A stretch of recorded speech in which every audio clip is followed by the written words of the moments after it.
여러분, 혹시 이런 분이 계신가요? 아무리 쉬어도 피로가 풀리지 않고 매일 아침 몸이 천근만근처럼 무거운 느낌.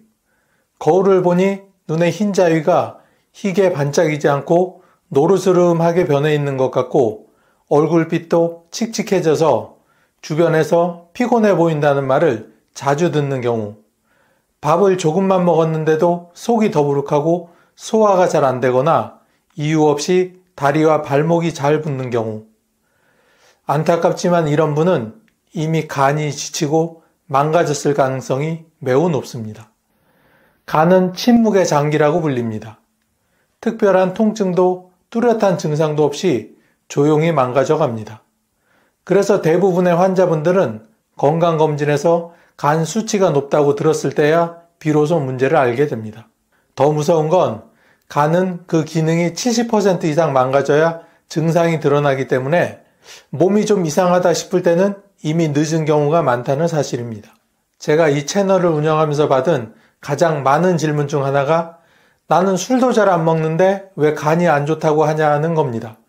하지만 간은 술만으로 나빠지는 게 아닙니다. 기름진 음식, 달콤한 간식, 과로와 스트레스, 그리고 불필요한 약물까지 이 모든 것들이 간을 지치게 만듭니다. 여러분, 간이 망가지면 어떤 일이 생길까요? 몸속 독소가 해독되지 못해 온몸에 쌓이게 되고 결국 복수가 차고 피부가 검게 변하며 작은 상처에도 피가 멎지 않게 됩니다. 심하면 의식을 잃고 간 이식이나 평생 약물 치료 없이는 살 수 없는 상황이 되기도 하죠. 하지만 너무 절망하실 필요는 없습니다. 간은 손상이 시작돼도 어느 정도까지는 스스로 회복할 수 있는 특별한 장기입니다. 중요한 건 지금부터 어떻게 관리하느냐입니다. 오늘 영상 끝까지 보시면 간을 지켜주는 최고의 음식 4가지를 4위부터 1위까지 순위별로 알려드리겠습니다. 그리고 마지막 1위로 소개할 음식은 의학계에서도 간 청소부라고 불릴 만큼 강력한 효능을 가진 식품인데 아마 들으시면 깜짝 놀라실 겁니다. 그리고 단순히 좋다는 말에서 끝나지 않고 어떤 성분이 실제로 간을 살리는지, 어떻게 먹어야 효과적인지, 잘못 먹으면 어떤 부작용이 생길 수 있는지까지 모두 알려드릴 테니 영상 꼭 끝까지 집중해 주세요. 4위는 커피입니다. 여러분, 아침에 일어나 커피 한 잔으로 하루를 시작하시는 분들이 정말 많으시죠? 그런데 혹시 커피가 간 건강을 지켜주는 든든한 보호막이 될 수 있다는 사실을 들어보신 적이 있으신가요? 흔히 커피는 위에 해롭다거나 심장을 두근거리게 한다는 말만 들어왔을 텐데 최근 연구 결과를 보면 오히려 적당한 커피가 간을 보호하는 역할을 한다는 사실이 속속 밝혀지고 있습니다. 커피에는 카페인뿐만 아니라 클로로겐산, 폴리페놀 같은 항산화 물질이 풍부하게 들어있습니다. 이 성분들은 간세포의 염증을 줄여주고 지방간으로 진행되는 과정을 완화시킵니다. 세계보건기구에서는 하루 2-3잔의 블랙커피가 간암의 위험을 40% 이상 낮춘다는 보고서를 발표하기도 했습니다.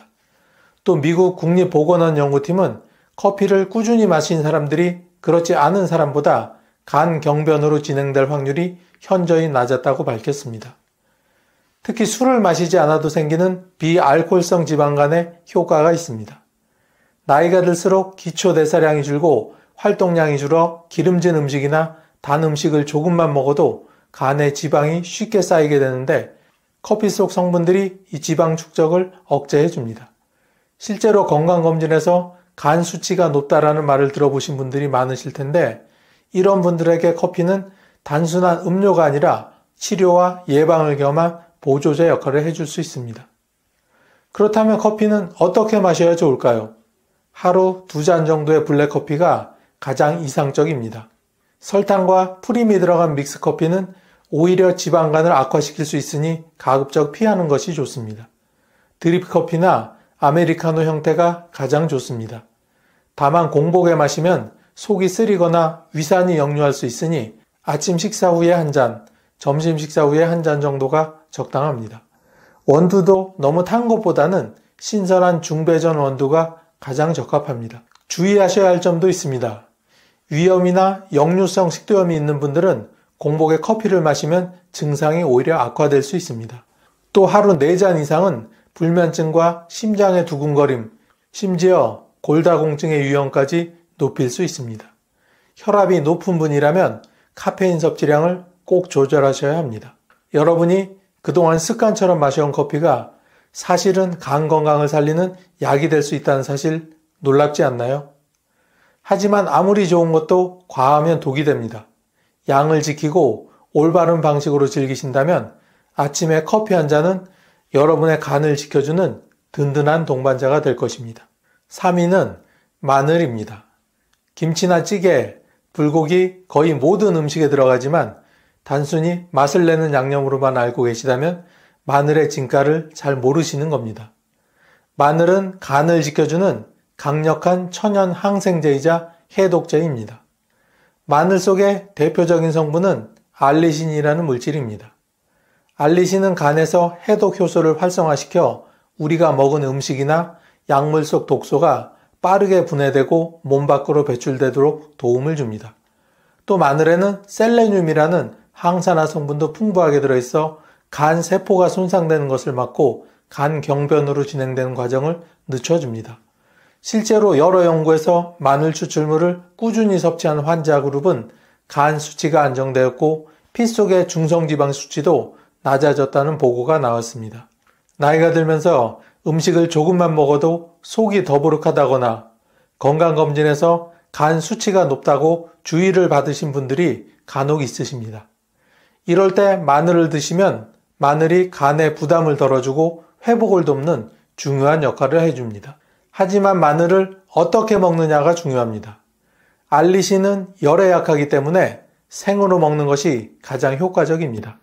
물론 생마늘은 그 맛이 맵고 강하기 때문에 드시기에 부담스러울 수 있습니다. 이럴 때는 꿀에 절여 드시거나 살짝 구워서 드셔도 됩니다. 하루 한두 쪽 정도만으로도 충분합니다. 시장에서 마늘을 고를 때는 껍질이 단단하고 곰팡이나 푸른 반점이 없는 신선한 것을 고르셔야 합니다. 그리고 주의하셔야 할 사항도 있습니다. 마늘을 너무 많이 먹으면 속쓰림이나 설사, 가스가 생길 수 있고 혈액을 묽게 하는 성분이 있어 혈액 희석제를 복용하는 분들은 출혈 위험이 높아질 수 있습니다. 혹시 나는 김치나 찌개로 마늘을 많이 먹고 있으니 괜찮아 라고 생각하시는 분 계신가요? 사실 조리 과정에서 알리신은 대부분 파괴가 됩니다. 그래서 정말 간 건강에 도움을 받고 싶으시다면 매일 생마늘 한쪽을 습관처럼 챙겨 드시는 것이 필요합니다. 마늘은 단순한 양념이 아니라 간을 깨우고 해독을 도와주는 든든한 보약과도 같은 존재입니다. 2위는 녹차입니다. 녹차는 오래전부터 몸을 맑게 한다는 말이 있을 만큼 건강음료로 사랑받아 왔습니다. 간 건강에도 예외가 아닙니다. 녹차 속에는 카테킨이라는 강력한 항산화 물질이 풍부하게 들어있습니다. 이 카테킨은 간이 지방에 쌓이는 것을 막고 이미 쌓인 지방을 줄여줍니다. 또 간세포의 염증을 줄이고 간암으로 진행되는 위험을 낮춰주기도 하죠. 일본 교토대 연구에서는 매일 녹차를 3잔 이상 마신 사람들에게서 지방간 발생률이 40% 낮았다는 결과가 발표된 적이 있습니다. 또 다른 연구에서는 녹차가 간 효소 수치를 낮추고 체중과 체지방을 줄이는데도 효과가 있다는 보고가 있었습니다. 여러분 중에도 나는 술도 안 마시는데 왜 지방간이라고 하는지 모르겠다는 분 계실 수 있습니다. 하지만 나이가 들면 간의 지방 처리 능력이 떨어지기 때문에 조금만 과식을 해도 간에 지방이 쉽게 쌓이게 됩니다. 이럴 때 녹차는 지방을 막아주는 천연 약재의 역할을 합니다. 그럼 녹차는 어떻게 마시면 좋을까요? 하루 2-3잔 정도가 적당합니다. 너무 진하게 우리면 카페인이 많아지니 연하게 마시는 것이 좋습니다. 따뜻한 녹차가 간에는 가장 적당하며 잎이 푸르고 향이 은은한 것이 신선한 녹차의 특징입니다. 오래된 녹차는 산패될 수가 있어 효과가 떨어지므로 피하는 것이 좋습니다. 주의할 사항도 잊지 말아야 합니다. 하루에 5잔 이상은 위장을 자극할 수 있고 철분 흡수를 오히려 방해해 빈혈을 유발할 수 있습니다. 특히 빈혈이 있으신 분들은 식사 직후보다는 1시간쯤 지난 후에 드시는 것이 안전합니다. 또 혈압약이나 심혈관계 약물을 복용 중인 분은 상호작용 가능성이 있으니 의사와 상의하시는 것이 좋습니다. 마지막 1위는 붉은 뿌리채소 비트입니다. 많은 분들이 비트를 혈관 청소부로 알고 계시지만 사실 간 건강에도 놀라운 효과가 있습니다. 비트 속에는 베타인이라는 성분이 풍부하게 들어있습니다. 이 성분은 간에 지방이 쌓이는 것을 막아주고 이미 손상된 간세포가 회복하는 데도 도움을 줍니다. 또 붉은 색소 성분인 베타시아닌은 강력한 항산화 작용을 해 간암 발생 위험을 줄여줍니다. 실제 연구에서 비트를 섭취한 그룹은 간 수치가 정상 범위로 안정되고 간 조직의 염증이 줄어든 것이 확인되었습니다. 사실 우리의 간은 술만으로 망가지는 게 아닙니다. 기름진 음식이나 약물, 환경오염까지 모두 간이 해독해야 하기 때문에 나이가 들수록 간은 더 쉽게 지치게 됩니다. 이럴 때 비트가 간을 회복시키는 강력한 도우미가 될 수 있습니다. 비트는 어떻게 드셔야 할까요? 하루 50에서 100g 정도가 적당합니다. 생즙으로 갈아 마시거나 샐러드로 만들어 드시면 좋습니다. 즙으로 만들어 드실 때는 당분이 많아 혈당이 급격히 오를 수 있으니 하루 한 잔으로 제한하는 것이 안전합니다. 비트를 고를 때는 크기가 너무 크지 않고 단단하며 껍질이 매끈한 것이 신선합니다. 하지만 주의할 점도 있습니다. 비트는 칼륨 함량이 많아 신장 기능이 약한 분들이 과다 섭취하게 되면 오히려 위험할 수 있습니다. 또 혈압을 낮추는 효과가 있어 저혈압 환자는 조심해야 합니다. 당뇨가 있는 분들도 즙을 과다 섭취하면 혈당이 올라갈 수 있으니 주의가 필요합니다. 다음은 여러분의 소중한 간을 지키기 위한 생활 습관의 관리입니다. 여러분, 간 건강을 지키는 데 있어 음식은 큰 힘이 됩니다. 하지만 음식만으로는 부족합니다. 생활 습관이 함께 바뀌지 않으면 아무리 좋은 음식을 드셔도 효과가 반감됩니다. 우리의 간은 생활 습관 하나로 무너질 수도 있고 또 생활 습관 하나로 회복되기도 합니다. 먼저 술 이야기부터 해보겠습니다. 간을 망치는 가장 큰 적은 역시 술입니다. 나는 하루에 소주 한두 잔밖에 안 마신다. 맥주 한 캔 정도는 괜찮겠지 하시는 분들이 많으신데요. 하지만 노년층에서는 그 한 잔도 간에 큰 부담이 됩니다. 나이가 들면 간의 해독 능력이 젊었을 때보다 확연히 떨어지기 때문에 적은 양의 알코올도 쉽게 간세포를 손상시키게 됩니다.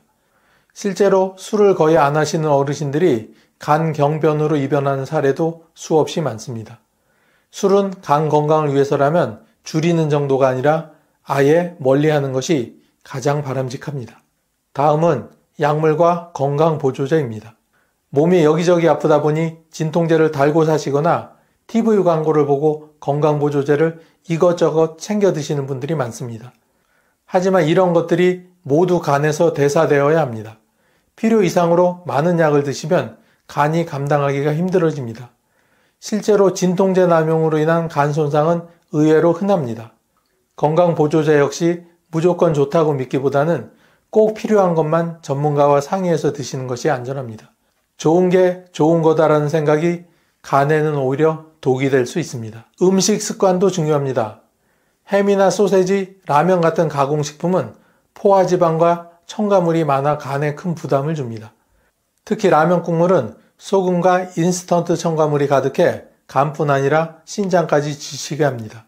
반대로 신선한 채소와 생선, 과일을 늘리고 기름진 고기보다는 두부나 달걀 흰자처럼 간에 부담이 덜한 단백질을 섭취하는 것이 좋습니다. 수분 섭취도 빼놓을 수 없습니다. 간은 독소를 소변과 대변으로 내보내기 위해 충분한 수분을 필요로 합니다. 하지만 어르신들 중에는 화장실 가는 게 불편하다는 이유로 물을 의도적으로 적게 드시는 분들이 많습니다. 이건 간을 더 힘들게 만드는 습관입니다. 하루에 6에서 8잔 정도의 미지근한 물을 여러 번 나누어 마시는 것이 가장 좋습니다. 한 번에 벌컥벌컥 마시는 것보다 아침에 일어나 한 잔, 식사 후에 한 잔, 오후에 한 잔, 자기 전 한 잔 등 나눠서 드시는 것이 간이 훨씬 수월하게 일할 수 있게 합니다. 또 하나의 중요한 건 수면과 운동입니다. 간은 밤 11시부터 새벽 3시에 해독과 재생을 집중적으로 합니다. 그런데 이 시간에 주무시지 않고 TV를 보거나 스마트폰을 만지작거리다 보면 간은 회복할 기회를 잃습니다. 잠이 안 와서 어쩔 수 없다 하시는 분들도 계신데 이런 분일수록 생활 리듬을 조금씩 고쳐서 그 시간에 몸이 쉴 수 있도록 해주는 게 필요합니다. 규칙적인 수면은 간을 살리는 가장 기본적인 방법입니다. 운동도 꼭 필요합니다. 많은 어르신들이 이 나이에 무슨 운동이야 하고 포기하시는데 절대 그러시면 안 됩니다. 간은 혈액이 원활히 순환되어야 건강해집니다. 가벼운 걷기, 의자에 앉았다 일어나기, 아령을 살짝 드는 정도의 근력 운동만으로도 간의 혈류가 개선되고 회복력이 높아집니다. 간은 소리 없이 무너지는 장기입니다. 그래서 더욱 무섭습니다. 하지만 우리가 스스로 알아차릴 수 있는 몇 가지 신호들이 있습니다. 지금부터 말씀드리는 증상들을 잘 들어보시고 자신에게 해당되는 것이 몇 가지나 있는지 체크해 보시기 바랍니다. 첫째, 이유 없는 피로입니다. 하루 종일 누워 있어도 피곤이 풀리지 않고 조금만 움직여도 금방 지치는 경우 단순히 체력이 떨어진 게 아니라 간이 독소를 해독하지 못해 몸이 지쳐 있는 것일 수 있습니다. 둘째, 황달 증상입니다. 눈 흰자위가 노랗게 변하거나 피부색이 칙칙해지는 경우 간에서 빌리루빈이라는 색소를 처리하지 못해 생기는 현상입니다. 셋째, 잦은 멍과 출혈입니다. 간은 혈액 응고인자를 만드는 기관입니다. 그런데 간이 손상되면 작은 상처에도 피가 잘 멎지 않고 멍이 쉽게 듭니다. 넷째, 복수와 부종입니다. 간이 제 기능을 하지 못하면 단백질 합성이 줄어 복수가 차고 발목과 다리가 잘 붓게 됩니다. 다섯째, 소화장애입니다. 항상 속이 더부룩하거나 잦은 소화불량이 있을 때는 간 기능 저하와 관련이 있을 수 있습니다. 여러분, 방금 말씀드린 5가지 중 2가지 이상 해당되신다면 간에 이상이 있을 가능성이 큽니다. 절대 그냥 넘기지 마시고 병원에서 꼭 검사를 받아보시길 바랍니다. 검사는 어렵지 않습니다. 혈액 검사와 초음파 검사만으로도 간의 상태를 충분히 알 수가 있습니다. 비용도 크지 않습니다. 가까운 내과나 보건소에서 쉽게 받을 수 있으니 꼭 검사를 받아보시기 바랍니다. 혹시나 나는 특별히 증상도 없으니 괜찮겠지 하시는 분들 계시죠? 간은 증상이 없을 때 이미 많이 망가져 있는 경우가 허다합니다. 그러니 증상이 없더라도 최소 1년에 한 번은 꼭 검사를 받으시는 것이 안전합니다. 이제 마지막으로 여러분께 질문을 하나 하겠습니다. 오늘 소개한 4가지 음식 중에 어떤 것을 가장 먼저 실천해 보고 싶으신가요? 아침에 커피 한 잔, 생마늘 한 쪽, 따뜻한 녹차 한 잔, 아니면 붉은 비트? 댓글로 남겨주시면 다른 분들에게도 큰 힘이 될 것입니다. 그리고 이 영상을 가족과 지인에게 꼭 공유해 주세요. 여러분의 부모님, 형제, 친구가 지금 간 때문에 고생하고 있을 수도 있습니다. 여러분이 보내주신 이 영상 하나가 누군가의 건강을, 나아가 생명을 지켜줄 수도 있습니다. 좋아요와 구독은 단순한 버튼이 아닙니다. 여러분이 건강을 지키겠다는 다짐이고 제가 더 많은 분들께 건강 정보를 전달해 드릴 수 있는 힘이 됩니다. 오늘 이 순간이 여러분의 간 건강에 새로운 출발점이 되길 바랍니다. 지금부터라도 지키면 늦지 않습니다. 여러분의 간은 아직 희망이 있습니다. 여러분, 우리 대한민국에 신이 주신 2가지의 선물이 있다는 사실 혹시 알고 계신가요? 하나는 뛰어난 두뇌와 그리고 또 하나는 손재주입니다. 그런데 신이 주신 선물이 먹거리에도 하나 있는데 그것은 바로 오늘 소개드릴 들깨입니다. 들깨는 전 세계적으로 거의 한국인만 먹는 아주 특별한 식품인데요. 이 작은 알갱이 속에 우리가 미처 몰랐던 그러나 전 세계가 놀랄만한 엄청난 효능이 숨어 있습니다. 고전의학서 동의보감에도 들깨는 뼛속 골수를 강화하고 피를 맑게 하며 기침과 가래를 없애준다고 기록되어 있을 정도로 오래전부터 약재로 사용되어 왔습니다. 그만큼 귀한 식품이라는 뜻이죠. 오늘 영상에서는 들깨의 대표적인 효능은 물론 어떤 들깨를 골라야 하는지 또 얼마나 어떻게 먹으면 가장 좋은지까지 하나하나 알려드리겠습니다. 특히 마지막에 소개할 들깨의 효능을 배로 올려주는 식품들은 우리 주변에서 쉽게 구할 수 있는 것들이니 꼭 끝까지 시청하시고 생활에 활용해 보시기 바랍니다. 들깨의 효능 첫 번째는 혈관 건강입니다. 여러분, 우리 몸속 혈관은 마치 도로망과 같습니다. 도로가 막히면 교통사고가 나듯이 혈관이 막히면 큰 병으로 이어집니다. 심근경색이나 뇌졸중 같은 무서운 병이 바로 혈관이 좁아지고 막히면서 발생하지요. 문제는 혈관이 막힐 때 특별한 전조 증상이 거의 없다는 겁니다. 그래서 어느 날 갑자기 쓰러지거나 돌연사로 이어지는 경우가 많습니다. 그런데 다행히도 들깨에는 혈관을 청소해주는 놀라운 성분이 들어있습니다. 바로 식물성 오메가3 지방산 알파 리놀렌산입니다. 들깨 속 지방의 63% 이상을 차지하는 이 성분은 우리 몸에 들어오면 EPA와 DHA로 바뀌어 작용합니다.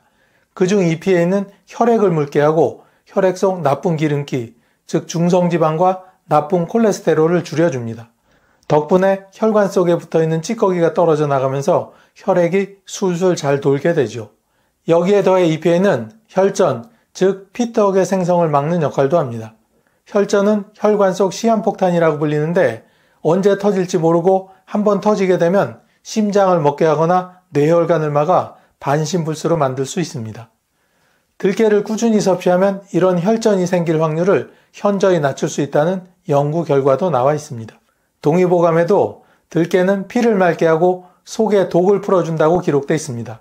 전통의학에서 말하는 피를 맑게 한다는 표현이 현대의학의 혈액 정화 작용과 그대로 맞아 떨어진다는 사실이 참 놀랍지 않으신가요? 우리 실생활에서 예를 한번 들어볼까요?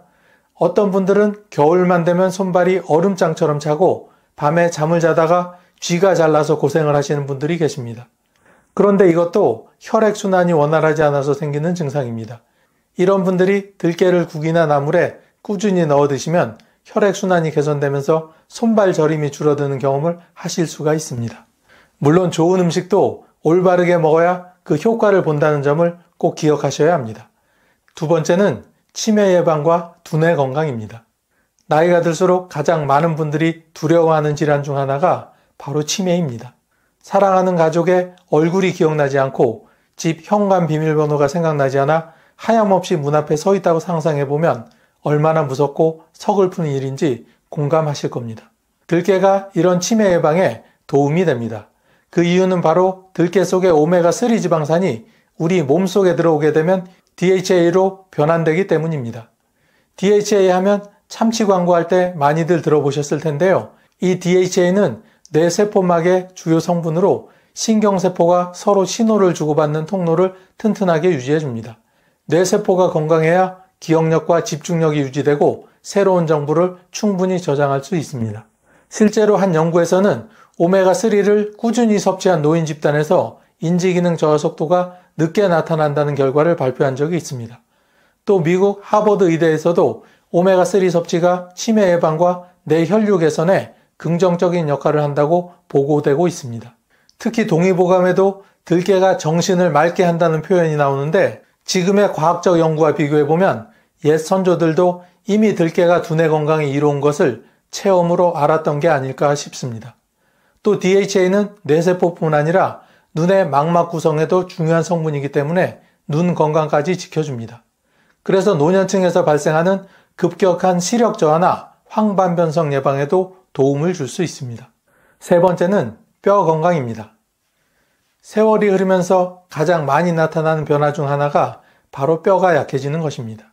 골다공증이 와서 작은 충격에도 뼈가 쉽게 부러지고 관절염으로 무릎이 시큰거려 걷기조차 힘들어지는 경우가 많습니다. 들깨는 뼈 건강에도 탁월한 역할을 합니다. 들깨 속에는 칼슘, 마그네슘, 인, 비타민 K가 골고루 들어있습니다. 칼슘은 뼈의 주성분이고 마그네슘은 칼슘이 뼈에 잘 흡착되도록 도와줍니다. 비타민 K는 칼슘이 혈관에 쌓이지 않고 뼈로 제대로 가도록 안내하는 역할을 하죠. 뿐만 아니라 오메가3 지방산은 뼈를 갉아먹는 염증 반응을 억제해 뼈 손실을 막아주기도 합니다. 즉 뼈가 녹아내리는 속도를 늦추고 새로운 뼈세포가 잘 생기도록 좋은 환경을 만들어주는 것이죠. 실제 한 연구에서는 농촌 지역에서 들깨죽이나 들깨탕을 자주 드시는 어르신들이 골다공증 진단을 받는 비율이 현저히 낮았다는 보고도 있습니다. 이는 들깨 속에 풍부한 칼슘과 오메가3 덕분이라고 해석할 수도 있겠죠. 네 번째는 면역력 강화입니다. 요즘 같은 환절기에는 감기 한 번만 걸려도 그 증상이 오래가고 작은 상처도 잘 낫지 않아 걱정이 많으실 겁니다. 그런데 이런 증상은 면역력이 약해졌다는 신호일 수도 있습니다. 이럴 때 들깨를 드시면 면역력을 끌어올리는데 큰 역할을 합니다. 들깨에는 비타민 E와 각종 폴리페놀 성분이 풍부하게 들어있어 강력한 항산화 작용을 합니다. 이 성분들은 우리 몸속 세포가 늙는 속도를 늦추고 면역세포가 활발히 움직일 수 있도록 도움을 주는 거죠. 또 들깨 껍질 속에는 체내 노폐물과 찌꺼기를 배출해주는 성분이 들어있습니다. 그래서 들깨를 껍질째 먹으면 해독작용이 강화되어 면역력 상승에 더 큰 도움이 됩니다. 들깨의 항염작용도 빼놓을 수 없습니다. 무릎이 붓고 아픈 관절염 증상에 들깨가루를 꾸준히 섭취하면 염증을 줄여 천연 진통제처럼 도움이 될 수 있습니다. 이는 들깨 속 오메가3가 염증성 사이토카인의 분비를 억제하는 역할을 하는 덕분입니다. 그럼 이렇게 좋은 효능이 있는 들깨는 어떻게 얼마나 먹으면 좋을까요? 들깨는 분명히 우리 몸에 보약 같은 효능을 주지만 어떻게 먹느냐에 따라 약이 되기도 하고 독이 되기도 합니다. 시청자 여러분께서 가장 많이 실수하시는 부분이 바로 여기인데요. 잘못 알고 먹으면 오히려 건강을 해칠 수 있습니다. 그래서 지금부터는 들깨를 올바르게 섭취하는 방법과 주의사항을 하나하나 짚어드리겠습니다. 많은 분들이 마트에서 들깨가루를 손쉽게 사다 드실 겁니다. 하지만 이 들깨가루는 한번 개봉하게 되면 공기와 접촉하는 면적이 넓어 산패가 매우 빠르게 진행됩니다. 안타깝지만 오래된 들깨가루는 보약이 아니라 오히려 독입니다. 그렇다면 어떻게 먹는 것이 좋을까요? 답은 의외로 간단합니다. 통들깨를 구입해서 드시면 됩니다. 통들깨는 껍질이 그대로 있어서 산소가 바로 닿지 않아 산패 속도가 훨씬 느리게 진행됩니다. 게다가 껍질에는 우리 몸속 노폐물과 찌꺼기를 배출해주는 성분이 들어있어 해독 효과까지 더해줍니다. 그러니 껍질째 먹는 것이 훨씬 더 건강에 유익한 것이죠. 통들깨를 구입하셨다면 먼저 깨끗하게 손질하는 과정이 필요합니다. 들깨를 물이 가득 담긴 대야에 부으면 들깨는 가볍기 때문에 물 위에 뜨고 돌이나 먼지 같은 불순물은 아래로 가라앉습니다. 이때 위에 뜬 들깨만 살짝 채로 건져 올려 햇볕에 자연 건조시키면 됩니다. 이렇게 손질한 들깨를 냉장고에 보관해 두셨다가 필요할 때마다 조금씩 꺼내서 바로 갈아 쓰는 것이 가장 좋은 방법입니다. 여기서 또 하나 중요한 주의사항이 있습니다. 들깨 속의 오메가3 지방산은 열에 매우 약하다는 점입니다. 고온에서 조리하면 그 귀한 성분이 대부분 파괴됩니다. 그래서 국이나 찌개를 끓일 때 처음부터 들깨가루를 넣으면 안 됩니다. 반드시 불을 끈 마지막 단계에서 넣어야 영양소 손실 없이 효과를 온전히 볼 수 있습니다. 들기름도 마찬가지입니다. 일반적으로 고온에서 볶거나 튀기는 용도로 많이 사용하시는데 그렇게 되면 오메가3는 이미 사라져 버립니다. 그래서 시중에서 판매하는 일반 들기름을 사지 마시고 조금 더 비싸더라도 생들기름을 선택하시는 게 좋습니다. 들깨와 들기름은 보관이 무엇보다 중요합니다. 공기와 빛, 온도가 산패를 촉진하기 때문입니다.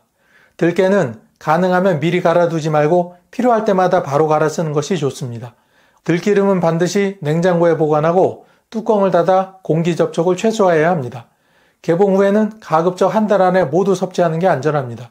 오래된 들기름은 고소한 향이 사라지고 쩐내가 나게 되는데 이런 것은 아까워하지 마시고 바로 버리셔야 합니다. 아무리 좋은 음식도 지나치면 탈이 나게 되는데 들깨는 지방 함량이 40% 이상인 고열량 식품이기 때문에 과량 섭취 시 소화불량, 복통, 체중 증가로 이어질 수 있습니다.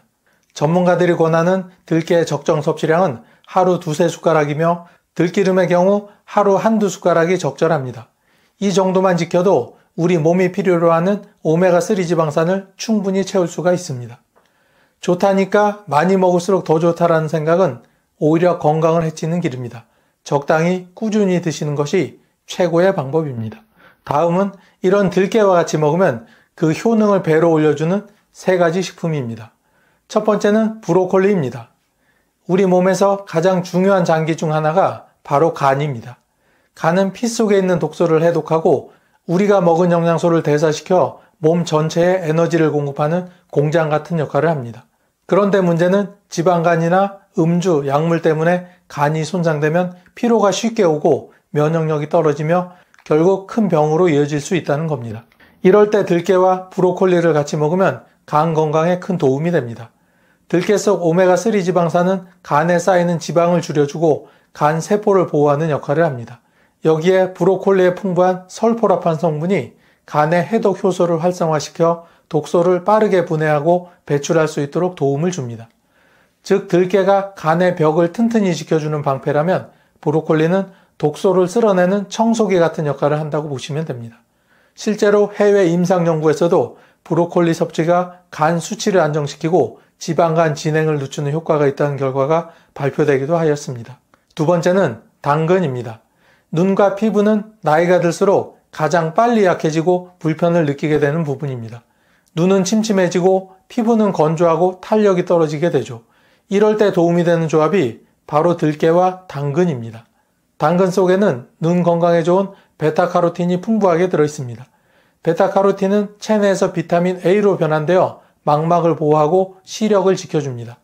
여기에 들깨가루 속 비타민 E와 오메가3 지방산이 더해지면 눈의 혈류 개선과 황반 변성 예방의 효과까지 기대할 수가 있습니다. 뿐만 아니라 피부 건강에도 시너지 효과가 있습니다. 당근의 항산화 성분이 피부 세포의 손상을 막아주고 들깨의 비타민 E가 피부의 수분과 탄력을 더해줍니다. 그래서 건조하고 거칠어진 피부가 개선되고 주름이 늦게 생기도록 도와줍니다. 마지막으로 소개할 궁합은 들깨와 표고버섯입니다. 나이가 들수록 소화가 잘 안되고 변비나 속쓰림 같은 위장 문제로 고생하시는 분들이 점점 늘어나게 됩니다. 이럴 때 표고버섯과 들깨를 함께 드시면 큰 도움이 됩니다. 표고버섯에는 베타글루칸과 풍부한 식이섬유가 들어있어 장내 유익균을 늘려주고 장 운동을 활발하게 해 변비 개선에 효과적입니다. 또 표고버섯은 혈중 콜레스테롤을 낮추는 작용을 하여 들깨와 함께 먹으면 혈관과 장을 동시에 건강하게 지켜줍니다.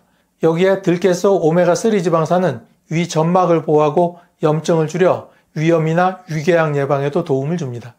즉 표고버섯이 장을 깨끗이 청소하는 청소부를 하면 들깨는 위를 부드럽게 감싸주는 보호막과 같은 역할을 하는 것이죠. 드시는 방법으로는 표고버섯 들깨탕을 추천할 만합니다. 표고버섯을 푹 끓여낸 뒤 국물의 마지막 단계에서 들깨가루를 넣어주면 속이 편안해지고 장 건강까지 함께 챙길 수 있습니다.